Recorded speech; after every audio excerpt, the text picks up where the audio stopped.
Coca-Cola has a value of $250 billion as of today. It is the world's most recognized beverage and is sold in 200 plus countries and consumed 2.2 billion times every day. John Pemberton invented Coca-Cola and sold the recipe for $300, then died an addict, broke and sick. John Pemberton was the genius behind Coca-Cola, but never received any of the benefits generated from Coca-Cola. In 1831, John Pemberton began his career as a pharmacist in Georgia, where he enjoyed much success and the satisfaction of living the American dream. However, the Civil War interrupted his success. In April of 1865, Pemberton was serving with the Confederate Army when he sustained a chest wound as a result of being attacked by a cavalryman with a sword. He received treatment from physicians, which ultimately saved his life, but left him with debilitating pain. To alleviate his pain, he was given morphine and quickly became addicted to the drug. For 20 years, Pemberton experimented with various compounds from his pharmacy to find some form of relief for his addiction. He utilized herbal remedies, extracts from various plants, and chemicals in order to solve his problem. After 20 years of experimentation and with no success, Pemberton created a new, uniquely formulated syrup that formed when mixed with carbonated water in 1886 at the age of 55. He decided to call his syrup Coca-Cola. Many don't realize the actual origins of Coca-Cola before its current recipe. This new beverage was created using additional ingredients. Coca extract from the coca plant and cola nuts were added into Coca-Cola. There was very little coca in the original recipe, but it is primarily responsible for where the coca comes in the name of Coca-Cola. Coca-Cola was also marketed as a brain tonic and nerve elixir, and was suggested to have medicinal qualities that could cure many ailments such as headaches, fatigue, and morphine addiction. The beverage became very successful almost immediately because of its popularity. Pemberton was able to sell Coca-Cola in a number of different pharmacies throughout Atlanta.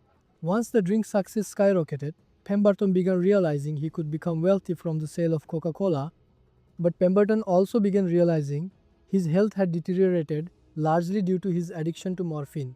He became ill upon becoming addicted to morphine and understood that he would die quickly if he did not seek help. So he decided to make a desperate move. Pemberton sold parts of his company when he became too ill and broke to function any other way. He sold shares to a variety of investors, one being Asa Candler, to help cover his bills and buy morphine. Candler was a savvy businessman who recognized the true value of Coca-Cola, which was more than just a tonic. It was a large potential profit. Candler bought the remaining rights to Coca-Cola from Pemberton for $300 right before he died in 1888 from stomach cancer. After his death, Pemberton's son Charlie attempted to claim some rights to the Coca-Cola formula. However, he died from morphine addiction 6 years after his father's death. Neither Pemberton nor his family ever received any financial benefits from Coca-Cola. Following the death of John Pemberton, Asa Candler went to work promoting Coca-Cola. He was a marketing genius. He gave away samples of Coke.